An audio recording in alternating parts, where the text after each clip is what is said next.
Friedrich Wilhelm von Mellenthin spent most of his war on the Eastern Front, where a battle could still turn on a single bold thrust, a sudden concentration of armor cracking the Soviet lines before their heavy reserves could react. He understood this kind of fast-paced warfare. He had helped invent it. But in September of 1944, Major General Friedrich Wilhelm von Mellenthin assumed duty as Chief of Staff of Army Group G in eastern France. And for the very first time in his career, he was standing on the Western Front, watching the Americans advance. What he witnessed completely defied the military doctrine he had spent his life perfecting.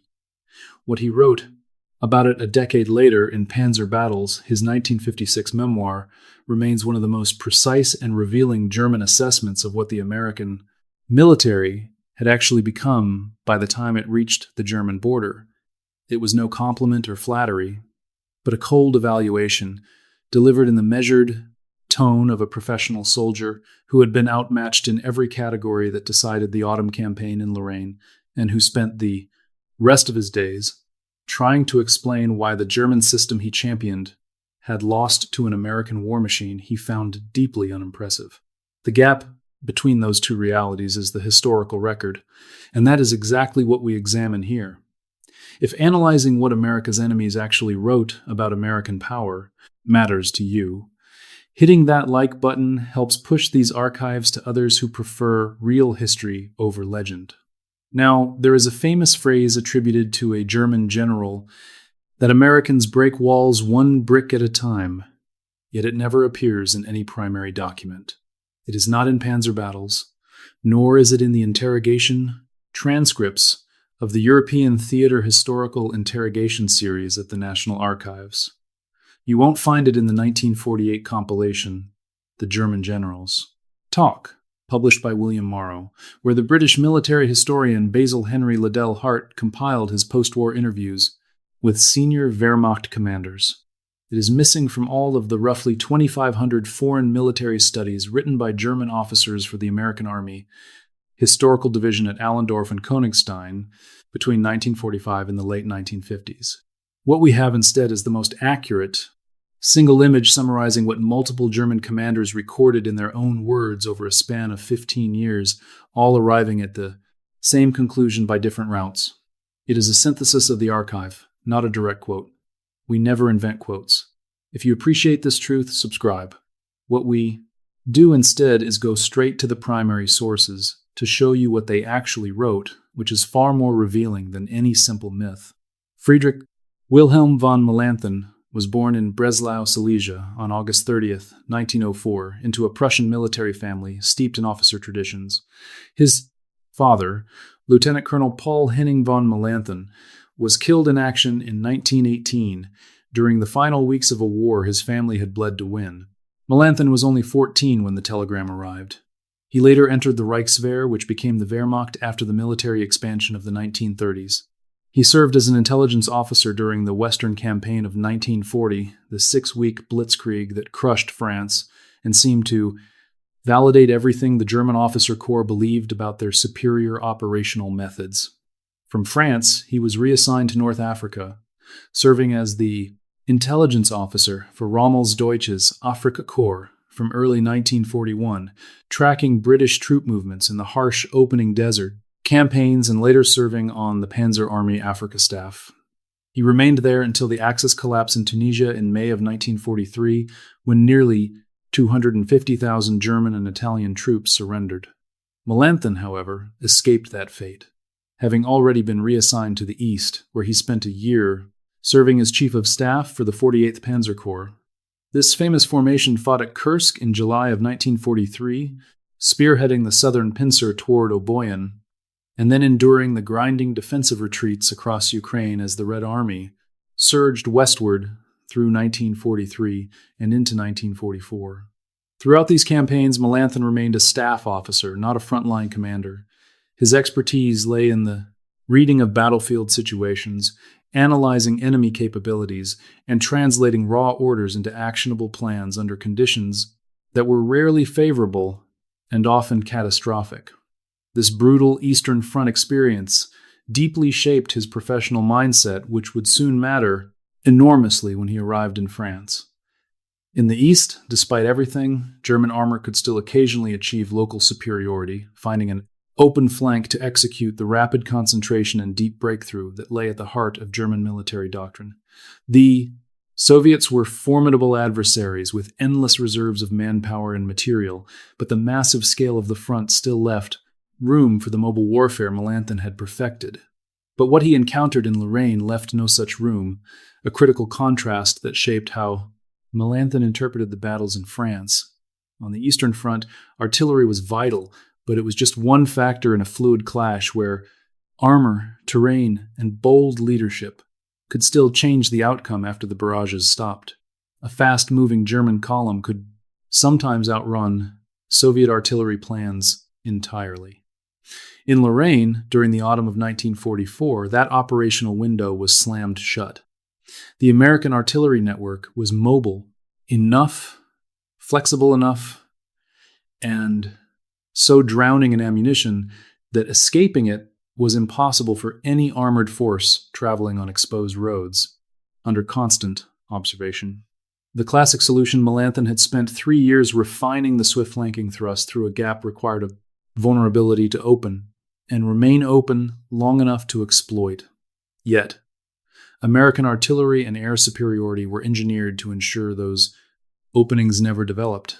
Mellenthin realized this by late October of 1944.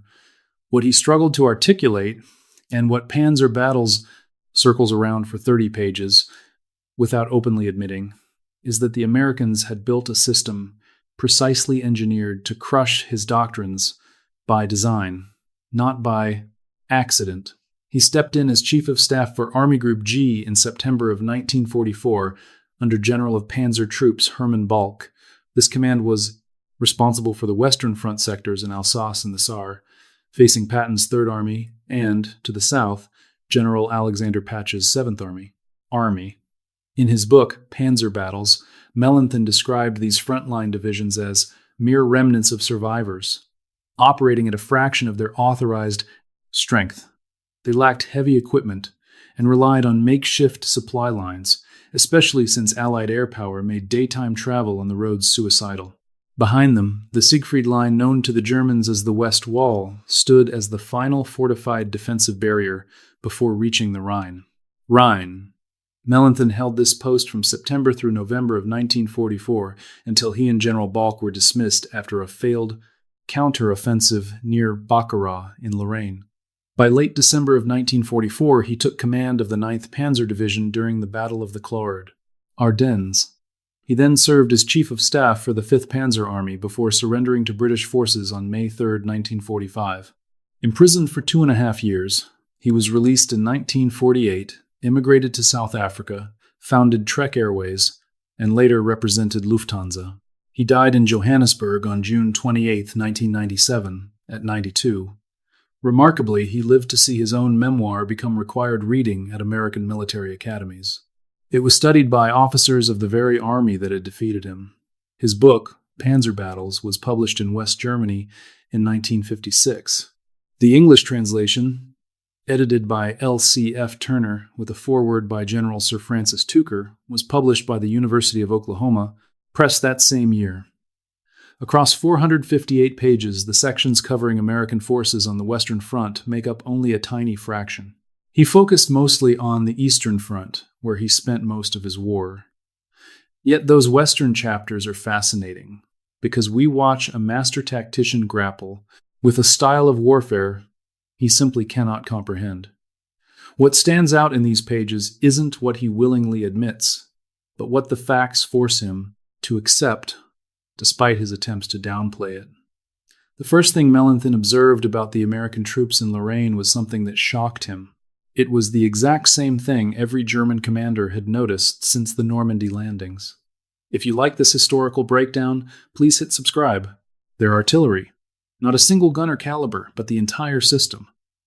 By autumn of 1944, U.S. field artillery was massive compared to its German rivals. It was organized and coordinated to produce devastating effects that German doctrine never saw coming and simply could not replicate on the battlefield. The American system seamlessly combined highly centralized fire control with incredibly flexible decentralized execution. A single forward observer on the ground could spot a target and within minutes call down fire from his own unit and beyond. He could summon regimental, divisional, and even heavy corps artillery units stationed miles behind the front lines to obliterate a single spot. This radio-controlled network, managed by coordination centers at every level, allowed dozens of batteries to concentrate their fire faster than Germans thought possible. The Americans used a devastating tactic called time on target, where scattered batteries fired at different times, so all shells would strike the target at the exact same second. This was designed specifically to eliminate any warning window for enemy soldiers. Normally, troops could dive for cover between salvos, but here there was no warning. The entire barrage hit simultaneously from hidden positions. In his memoirs, Mellenthin wrote about this overwhelming American firepower with clinical precision, yet the reality he described was terrifying. He detailed a scale of ammunition spending that German logistics officers found utterly unbelievable, a relentless, crushing wall of iron and explosives. This constant barrage paralyzed German forces, making it impossible for them to move, reinforce, or group during the day near any key road. He noted that the swift counterattacks required by Panzer doctrine were useless when any exposed position was instantly blanketed in heavy artillery fire. Post-war interviews with captured German officers constantly repeat this grim reality, which shattered every defensive strategy they tried. This firepower dictated the war from Normandy to the Rhine. Let's look closer at how the scales were tipped.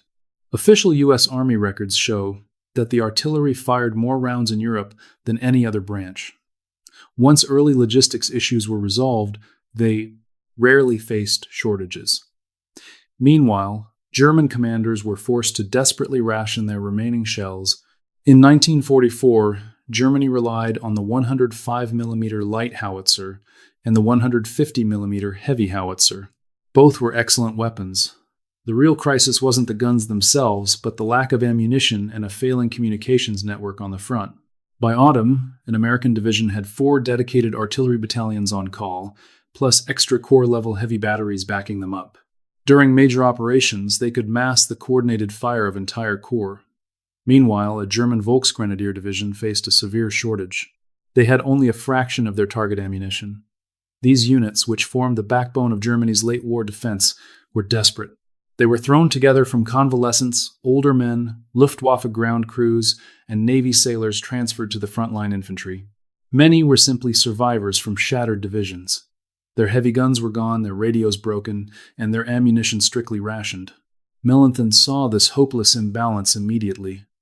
Yet his memoirs never truly answer one vital question about this material gap.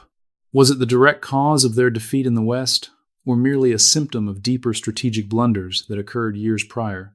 Mellenthin blamed the lack of supplies. However, 7 decades of modern military history research suggest it was actually the latter. We will explore that debate shortly. But first, let's hear from a commander who was on the receiving end of this steel rain. Major General Fritz Bayerlein commanded the Panzer Lehr Division during that brutal summer of 1944. He was a seasoned combat veteran. Born in Bavaria in 1899, Bayerlein had served under Guderian in France and acted as Rommel's trusted chief of staff. As chief of staff for the Deutsches Afrika Korps during the North African campaign, Fritz Bayerlein was among Germany's most experienced armored commanders in the German army when he took command of Panzer Lehr in early 1944. Though later promoted to lieutenant general in November, at the time of these events, he was a major general. Panzer Lehr was no ordinary division, but a premier force built from elite Wehrmacht training schools. Composed of expert instructors and armored school cadres, it stood as the most heavily equipped division in the entire German military at the time of its deployment to Normandy. If the Wehrmacht wanted to halt the Allied breakout, Panzer Lehr was their ultimate weapon. Bayerlein was given the finest division available and ordered to hold. Then, on July 25, 1944, Omar Bradley launched Operation Cobra. Before the ground assault, U.S. forces unleashed their largest tactical air bombardment yet, sending 1,500 heavy bombers from the 8th Air Force to strike the Panzer Lehr sector in waves, dropping tons of high explosives. Meanwhile, 550 fighter bombers from the 9th Air Force pounded the flanks and forward lines. To finish the onslaught, nearly 380 9th Air Force medium bombers swept through the corridor. This devastating strike carpeted an area 6,000 meters wide by 2,500 meters deep. Then came the massed artillery of the U.S. 7th, 8th Corps, with 522 guns firing 170,000 shells. Bayerlein miraculously survived and later gave his account to American interrogators, recording these same harrowing details in his post-war historical manuscripts written for the United States Army. Today, those official records are preserved in Record Group 549 at the National Archives, providing a grim window into the battle. He recalled that by noon, the entire sector under his command was unrecognizable, telling interrogators how the heavy bombing had altered the landscape. Panzer Lehr's front resembled a moonscape of rim-to-rim craters, where defensive artillery was instantly vaporized and heavy tanks were completely flipped upside down and buried in dirt. Infantry trenches were flattened, roads destroyed, and communications totally severed across the line. Command was impossible. The shock on his surviving troops was beyond description, with many completely broken by the sheer violence of the Krupp blast. Some actually ran from their bunkers in blind panic, only to be instantly torn apart by flying shrapnel in the open fields. When an officer from Field Marshal Günther von Kluge arrived at his headquarters, demanding they hold the St. Lo line at all costs without retreating, Bayerlein's response was chillingly direct. He looked at the messenger and replied that everyone in the forward line was indeed holding their positions. Every single grenadier, engineer, and tank crew remained at their posts, lying silent in their foxholes because they were dead. In just one day, Panzer Lehr, the most formidable armored division the Germans possessed on the Western Front, was completely wiped out. This destruction came not from a clever flanking maneuver or tank breakthrough, but through a terrifyingly synchronized, multi-layered air assault. Heavy, medium, and fighter bombers paved the way for devastating artillery and infantry. If you find these historical breakdowns fascinating, please subscribe. Yet, there is a hidden, tragic aspect of Operation Cobra that neither German officers nor American public relations ever revealed at the time. On July 24th, a premature launch aborted due to heavy cloud cover, but several bombers dropped their payloads too early before hearing the recall. These short drops killed 25 American GIs in the 30th Infantry Division. The next day, July 25th, another tragic friendly fire incident killed 111 U.S. soldiers, wounding 490. Among them was Lieutenant General Leslie McNair, commander of Army Ground Forces, who was observing from the front. Generals Bradley and Collins chose not to halt the offensive, simply adjusting the target lines and pushing forward. Panzer Lehr was utterly crushed. The line was broken, and the American breakout surged ahead. German records show no sign of American hesitation after these tragic friendly fire errors, because the massive military machine simply kept rolling. Their relentless momentum survived a catastrophe that would have paralyzed other armies. If you appreciate these deep, historical deep dives, hit the like button now. This unstoppability defined the German view of the Americans, a force that kept advancing no matter the cost. This was the exact reality confronted by General von Mellenthin at Army Group G 2 months later. The brutal Lorraine campaign of autumn 1944 was about to begin, later famously chronicled in Hugh Cole's official military history and analyzed by Roman Jeremowicz in his tactical studies of armored warfare. These archives show exactly how American GIs fought across Europe, detailing the brutal, day-to-day realities of overcoming stubborn German defenses. Ultimately, the historical record reveals a relentless American reliance on the exact same deadly formula that had shattered Bayerlein's division in Normandy. First came heavy artillery preparation, then relentless air interdiction to freeze German movement, followed immediately by combined armor and infantry assaults. Whenever German forces tried to counterattack, the Americans repeated this cycle before any defensive concentration could form, as seen in late September. The Battle of Arracourt raged from September 19th to 29th in the Saar Basin. There, elements of the German 5th Panzer Army launched a counteroffensive under General Hasso von Manteuffel. aiming to sever General George Patton's overextended spearhead columns. They committed advanced Panther tanks against Major General John Wood's U.S. 4th Armored Division. On paper, the deadly German Panther carried a longer 75mm gun than the American Sherman, giving it a theoretical advantage, but Arracourt proved that theory does not win battles. The actual combat conditions completely erased this advantage, as the battle unfolded across rolling terrain heavily blanketed by dense morning fog. On several key days, German Panthers emerged from the mist expecting weak supply columns, only to find American tanks waiting for them. Tank destroyers and Shermans of the 4th Armored waited at close range, right where the Sherman's gun could pierce the Panther's side armor. This lethal encounter was brutal and incredibly brief. American crews had learned in training and combat to close the distance rather than trade useless shots from a distance. They knew how to use hills and smoke, and how to call in artillery before the Germans could even reload. They applied this knowledge methodically over 10 days of intense fighting. The 9th Tactical Air Command, under Major General Elwood Sisada, repeatedly hammered German tanks before they could even reach their attack positions, breaking up the vital forces needed for the offensive. The airfield at Arracourt used by American forces was situated incredibly close to the front lines. Pilots could land, reload, and get back into the fight within an hour. German tankers later noted in their reports that American fighter bombers swarmed overhead just minutes after German vehicles left their cover. This lightning-fast response was no accident. It was the result of American DOCSO, air-to-ground tactics, refined from early failures in Tunisia all the way through Operation Cobra. This hard-won experience built a deadly system where ground units maintained constant radio contact with pilots overhead, turning the fighter bomber into a direct fire support weapon that rivaled their own heavy artillery. American artillery blasted German assembly points and incoming reinforcements in the rear, while the main battle raged up front. Within 10 days, the counteroffensive was completely shattered. Estimates put German tank losses at around 250 to 260 vehicles.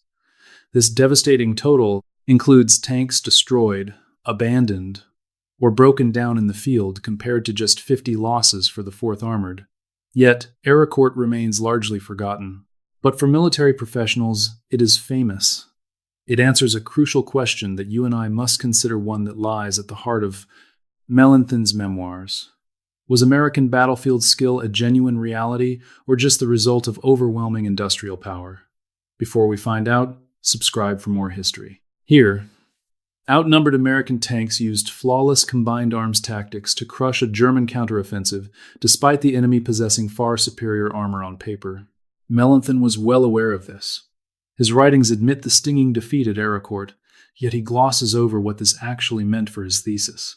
But the German struggle at Arracourt was not just about the skill of their opponents, it was about fuel. The 8th Air Force's strategic campaign against German synthetic fuel plants, targeting refineries in Luna and other key facilities from the spring of 1944 onward, had slashed German aviation fuel output by 70% by that summer, according to official surveys. Naturally, fuel for tanks was hit just as hard by these massive disruptions. By the autumn of 1944, German tank offensives were plagued by shortages. Commanders were repeatedly ordered to drive forward until their fuel ran dry, then wait for supply trucks that might never show up. The skill of individual German tank crews was never the issue. It was the lack of fuel to keep them rolling. Mellenthin wrote extensively about these brutal logistics without ever truly acknowledging who had caused them. The air campaigns that reduced German tank maneuvers to simple fuel arithmetic were carried out by the exact same military machine, following the same relentless logic used during the carpet bombing of Cobra. It was the same process, scaled from local battles to global war. Mellenthin and Bulge were both sacked in November of 1944 after their failed counterattack. In truth, no general could have changed the outcome against the massive force arrayed against them. Replacing them changed nothing but the names on the door. By December, Mellenthin took command of a new division as the final desperate German offensive in the West got underway.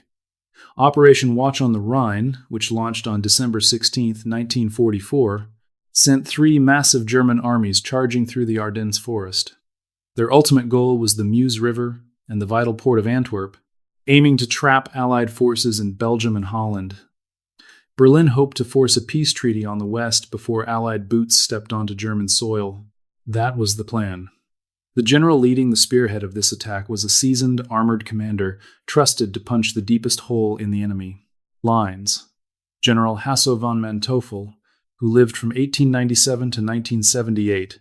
He had successfully commanded the 5th Panzer Army since September of 1944, before transferring to the Eastern Front in 1945 to lead the 3rd Panzer Army in the war's final weeks. He was one of the key commanders interviewed after the war, and his detailed testimony remains a cornerstone of historical accounts. If you enjoy these insights, hit like now. Both Manteuffel and Field Marshal Walter Model argued tirelessly that the ambitious drive to Antwerp was completely impossible with their depleted forces. Instead, they pushed for a more realistic, limited strike to surround and destroy the American First Army. They believed this modest goal was actually achievable, but their concerns were ignored. Adolf Hitler demanded Antwerp. The German commanders knew from the start that vital conditions were missing. Their tank divisions were under strength, and fuel reserves were far below what was needed to reach the Meuse. Furthermore, the bad weather shielding them from Allied planes would eventually clear. Model and Manteuffel calculated that only their limited plan could succeed under these harsh limits.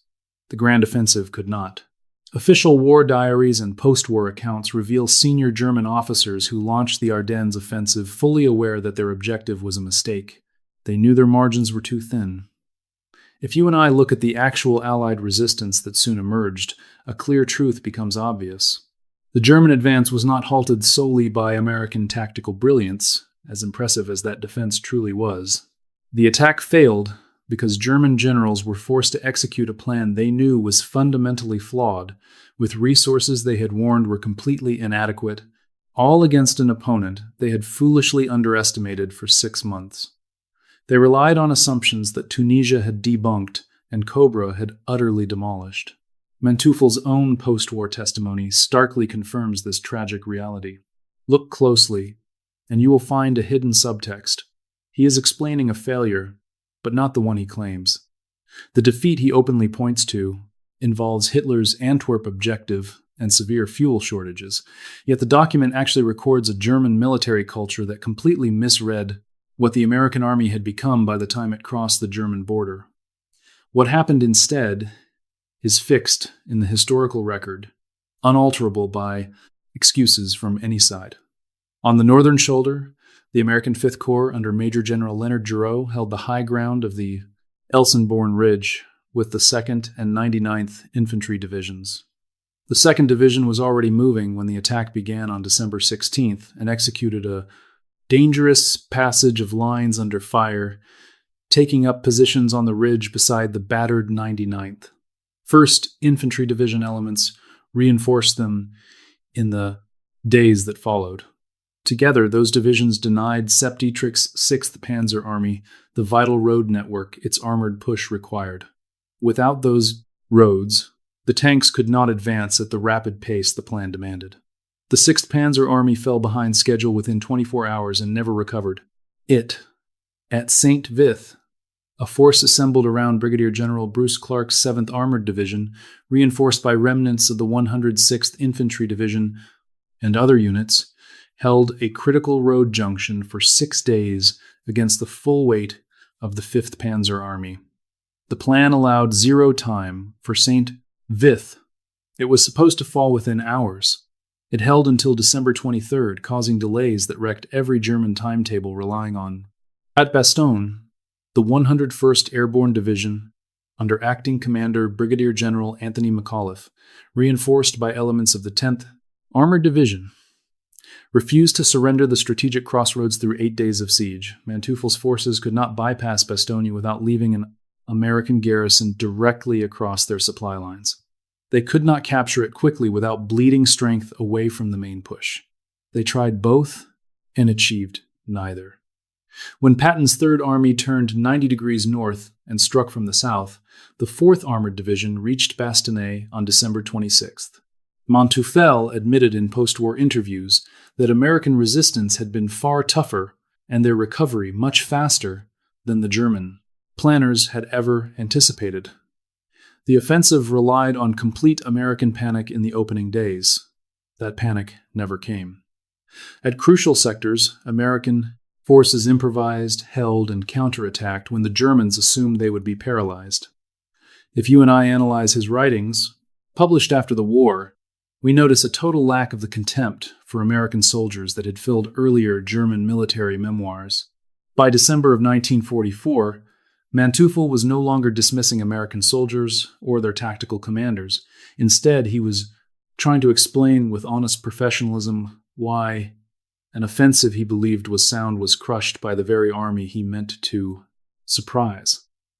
The explanation Manteuffel, Mellenthin, and Bayerlein kept reaching for in different post-war records was exactly the same. The Americans did not win through flashy maneuvers.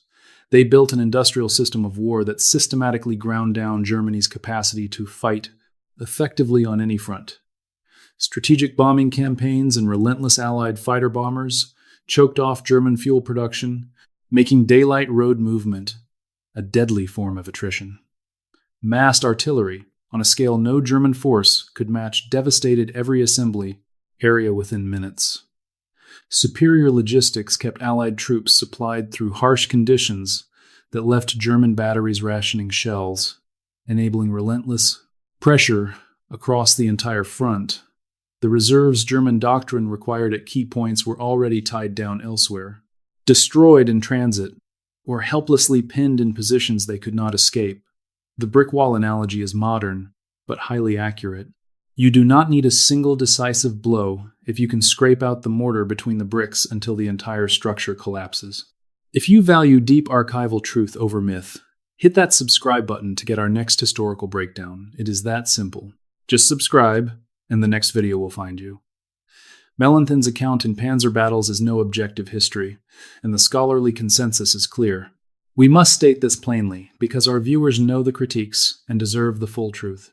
Historian Robert Citino, whose multi-volume study of the Wehrmacht from Poland to the final collapse is the most rigorous English-language analysis of German combat performance in World War II, identifies Mellenthin's memoir as a prime example of the exculpatory memoirs written by German generals.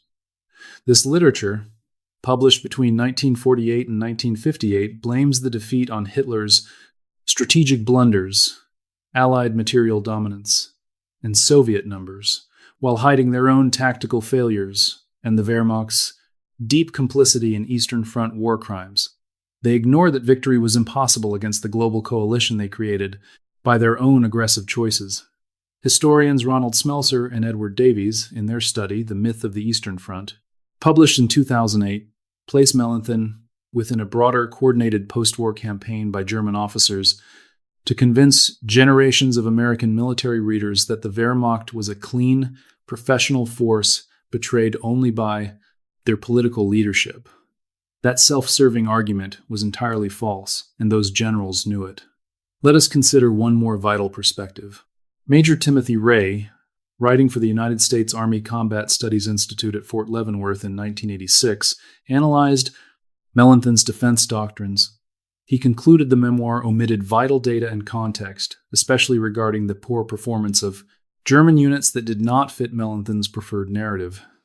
Ray's study on German defensive doctrine on the Russian front during World War II offers a far more honest attempt to pull real lessons from the very records Mellenthin carefully edited into memoir.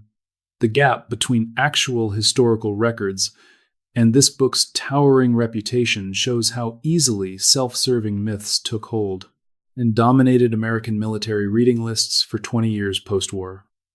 Mellenthin's memoir simply presents Allied industrial dominance as a given of the war, rather than as a direct consequence of the catastrophic political and military choices that the German high command supported.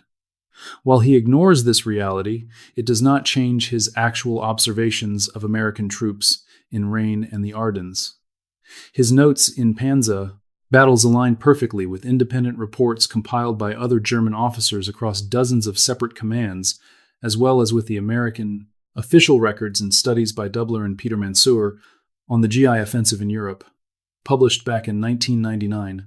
These all document the Allied perspective. But where Mellenthin goes wrong is not in his raw data, but in his flawed conclusions.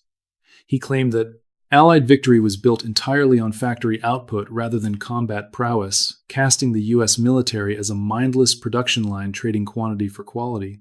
He compared U.S. tactics unfavorably to Soviet methods, specifically attacking how American commanders scattered their armored divisions to support ground troops instead of grouping them into massive tank armies, the way the Soviet Red Army did from 1943 onward. He praised the individual, American soldiers' bravery, but simultaneously implied that the massive military system backing those troops was not a true tactical achievement. Yet, Doubler's research into actual unit diaries and combat records tells a different story of a rapid, continuous learning process happening within American units from the sands of Tunisia to the final German surrender. Consider the famous Rhino hedgerow cutter built from captured steel obstacles. Welded directly onto M4 Sherman tanks in July 1944, this simple field invention completely bypassed the infamous Normandy bocage within mere weeks and was deployed everywhere before Operation Cobra. The masterful coordination of infantry, armor, big guns, and air support that U.S. forces perfected by late 1944 was no clumsy sledgehammer. It was a highly sophisticated system forged in battle against hardened defenders who capitalized on every single mistake. The tactical adjustments they made were not just backed by factories, they came from soldiers who were learning faster than the enemy trying to halt them. This rapid adaptation is a true sign of military excellence, but Mellenthin had no category for it. Giving the Allies credit would dismantle his post-war excuses, but he could not deny the final outcome, and that reality is what remains in the record. When you and I step back and look at these testimonies, a clear picture emerges. Mellenthin's own admissions in Panzer battles prove that German artillery was completely outclassed, and that American air superiority made massing tanks a deadly race against detection and instant destruction. Meanwhile, the broad front assault prevented German forces from gathering because the relentless pressure elsewhere was far too immense for their thin reserves to handle. The interrogation records of Behrens and archival reports show Carlyle described this devastating firepower at its peak, a lunar wasteland where massive craters touched rim to rim, leaving all military communications severed across the entire front. Germany's premier combat division was utterly wiped out in just one day. Manteuffel's notes from his post-war talks prove that the American force of December 1944 was not the amateur army German planners expected. It absorbed a massive surprise blow and restored itself at a speed no German timetable could match. Here are three commanders, from three theaters, writing completely separate records over 15 years. None of these accounts were coordinated, yet they arrived at the exact same truth. This convergence is what makes their reports so fascinating, as none of these men had any motive to align. Mellenthin was mainly an Eastern Front staff officer. Bain, on the other hand, was a combat-hardened desert veteran. Manteuffel led the Grossdeutschland Corps, earning most of his battlefield experience in Russia before fighting in the Ardennes. They belonged to different commands, fought under different generals, and clashed with different American divisions across vastly different types of terrain and different seasons. Yet, when they detailed American capabilities, they outlined the exact same system.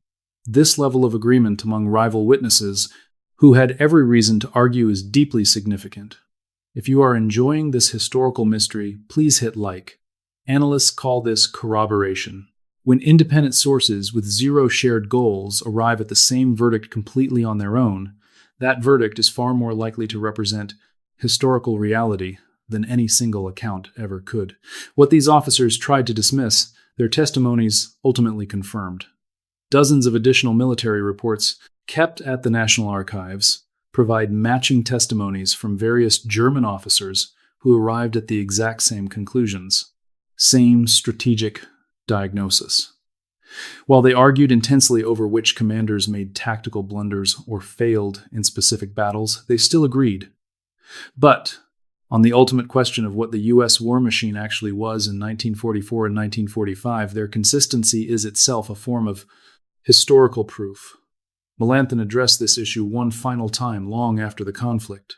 In May of 1980, he took part in a closed-door military conference in McLean, Virginia, hosted by the BDM Corporation. Sitting opposite the old German officer were high-ranking American like Generals William DePay and Paul Gorman, who wanted to know how to defeat a Soviet invasion in the 1980s if war returned to Europe. Mellenthin repeated the exact same thesis he had published decades earlier, that the U.S. military's absolute greatest strength was logistics and devastating fire support, while its fatal flaw was a preference for rigid, set-piece battles that sacrificed tactical speed to careful planning. Today, those transcripts are still quoted in official Army manuals. If you want more historical deep dives, subscribe to the channel. What is remarkable about his 1980 remarks is how little his views changed since 1944. Over 35 years later, Mellenthin still held his. Today, let us examine a man who analyzed American military power in the fields of Lorraine in 1944. By 1980, he sat in a Virginia conference room, telling the American military how warfare worked while they took notes. Yet, by the spring of 1945, the cycle had run its full course, and Mellenthin was serving as Chief of Staff of the 5th Panzer Army in its final weeks. There were no reserves to rally, no unguarded flank to strike, and no maneuver room where his life's work and military doctrine could function. There was only the crushing weight of the opposition, and that weight kept pressing forward. Major General Friedrich Wilhelm von Mellenthin surrendered to British troops on May 3, 1945. Between his arrival at Army Group G in September 1944 and the end of the war, he was briefly relieved, commanded an armored division, and served as Chief of Staff at the Army level. Through all of those assignments, he watched what happens when a mobile force runs out of maneuver space. Let us look at what he did next. He spent 8 years writing the memoirs to explain his defeat. Panzer Battles was published in 1956, and the University of Oklahoma Press English translation appeared that same year, translated by H. Betzler. It has remained in print continuously ever since, and is assigned reading at the United States Army Command and General Staff College. Officers have cited it in dissertations and studies, even though Mellenthin spent his book trying to diminish their methods. He died in Johannesburg on June 28, 1997. His book outlived him, and so did the American way of war. If you appreciate historical records like this, it helps other history lovers find archives over legends. Subscribing to the channel will bring our next document straight to your feed. The men who witnessed America in combat wrote down their experiences with their own hands. This is just one of those incredible historical records.